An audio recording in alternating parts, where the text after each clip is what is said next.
Hello दोस्तों, राम राम। तो स्वागत है आपका हमारे चैनल हिंदी कहानी वर्ल्ड में। और आज की कहानी का शीर्षक है कौन थी वो। आज की कहानी हॉरर होने वाली है और काफ़ी मज़ेदार होने वाली है। कहानी को अंत तक ज़रूर देखें। चैनल पर नए आए हैं तो सब्सक्राइब कर लें। तो चलिए कहानी शुरू करते हैं। मैं 8 महीने की प्रेग्नेंट थी और अपनी डिलीवरी के लिए अपने मायके गई थी। माँ ने मुझे फोन पर बताया, घर के पीछे की तरफ जो खाली जमीन थी ना, वहां पर एक नया कमरा बनवा लिया है। इतने सालों के बाद जैसे ही अपने घर में कदम रखा, कुछ अलग सा लगा। माँ, ये घर के पीछे की तरफ नया कमरा बनवाने की क्या जरूरत थी? अरे बेटा, घर के पीछे दूर दूर तक खाली जमीन है। तेरे पापा को कई दिनों से लग रहा था कि यहाँ पर एक कमरा बनवा लेंगे तो ताजा हवा मिल जाया करेगी। अब तो ये सब छोड़ और चल जल्दी से दूध पी ले। माँ, मैं थोड़ी देर में पी लूंगी, आप सो जाओ। मैंने दूध का गिलास उठाकर उस खिड़की में रख दिया। पता नहीं कब आंख लग गई। अचानक से खिड़की के पल्लों के खड़कने की तेज आवाज आई। दूध का गिलास धड़ाम से जमीन पर आ गिरा। जमीन पर गिरते ही दूध का रंग लाल हो चुका था। मैंने खिड़की से झांक कर बाहर देखा। चारों तरफ धुप अंधेरा था। उस अंधेरे की तरफ से कुछ आवाजें आ रही थी, जैसे छोटे बच्चे आपस में खिलखिलाकर मस्ती कर रहे हो।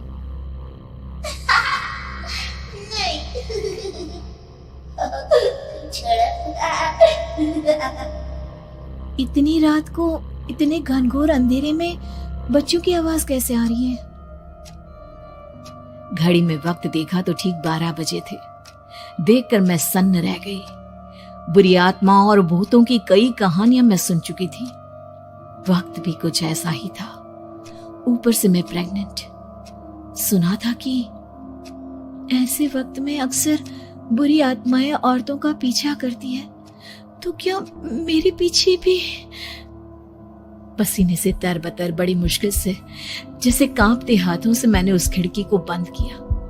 जल्दी से जल्दी उस कमरे से बाहर निकलकर माँ के पास जाने के बारे में सोचा, लेकिन जैसे ही दरवाजे की तरफ पलटी, लगा कोई साया हवा की स्पीड से दरवाजे के सामने से गुजर गया। मेरे गले में अटक कर रह गई। मैं जोर से चीख कर माँ को बुलाना चाहती थी, लेकिन वो आवाज खुद मेरे कानों तक नहीं पहुंच पा रही थी। तो माँ तक कैसे पहुंचती? खिड़की के पल्ले एक बार फिर तेज हवा के झोंके से धड़ाम करके खुल गया और पूरी ताकत से मैं चीख पड़ी। जानती थी मेरी चीख की आवाज सुनकर कुछ ही सेकंड में माँ वहां पहुंच जाएगी, लेकिन ऐसा कुछ हुआ ही नहीं। मेरा कलेजा डर के मारे फटा जा रहा था। आखिर माँ ने मेरी आवाज क्यों नहीं सुनी? इतनी गहरी नींद में तो माँ कभी नहीं सोती। ठीक पीछे खुली हुई वो खिड़की। मुझ में इतनी ताकत नहीं बची थी कि मैं पलटकर उस तरफ देख भी सकूं।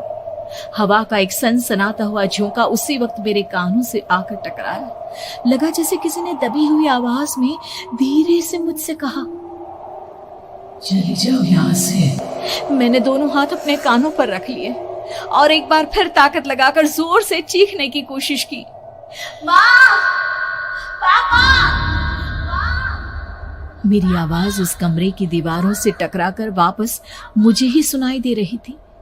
जितनी ताकत के साथ मैंने चीखने की कोशिश की थी, कुछ ही देर बाद उससे कहीं ज्यादा तेज और दर्दनाक चीख मुझे सुनाई देने लगी। ये आवाज ठीक मेरे पीछे खिड़की से आ रही थी। वो आवाज मेरे कानों में पिघलते हुए लोहे की तरह गिर रही थी। उन आवाजों में हैवानियत थी। वो आवाज़ें किसी इंसान की नहीं है, इतना मैं समझ चुकी थी। कांप रहे हाथों से मैंने अंधेरे में कुछ ढूंढने की कोशिश की। तभी अचानक मेरा हाथ बेड पर रखी टॉर्च पर पड़ा। किसी तरह ताकत लगाकर टॉर्च का बटन ऑन किया, लेकिन ये क्या? सामने दरवाजे पर 3 छोटी लड़कियां खड़ी हुई थी। उनके हाथ में स्टील के चमचमाते हुए चाकू थे। मैं घबराकर लड़खड़ाई और पीछे की तरफ हटी, लेकिन तब तक वो मेरे पास आ चुकी थी। उनकी गर्दन टेढ़ी थी और उनके हाथों के वो चाकू मेरे पेट को निशाना बनाने को तैयार। मैं जोर से चीखी, नहीं, छोड़ दो मेरे बच्चे को, मत मारो, मत मारो, छोड़ दो मेरे बच्चे को। सोनाली, सोनाली क्या हुआ बेटा? तू इतनी डरी हुई क्यों है? उठ बेटा, क्या हुआ? हड़बड़ाकर मैंने अपनी आंखें खोली। देखा तो दिन निकल आया था। माँ मुझे जगा रही थी। मेरा चेहरा पूरा पसीने से लथपथ था। क्या हुआ बेटा? तुमने कोई बुरा सपना देखा क्या? मैं अभी तक अपने पूरे होश में नहीं थी। वो मेरे बच्चे को मार देगी माँ। वो लड़की मेरे बच्चे को। मैंने घबराकर अपने पेट को छुआ। सब कुछ ठीक था। और वो दूध जो रात को यहाँ पर गिर गया था, उसका रंग लाल हो गया था। माँ ने हंसते हुए दूध का गिलास मुझे दिखाया।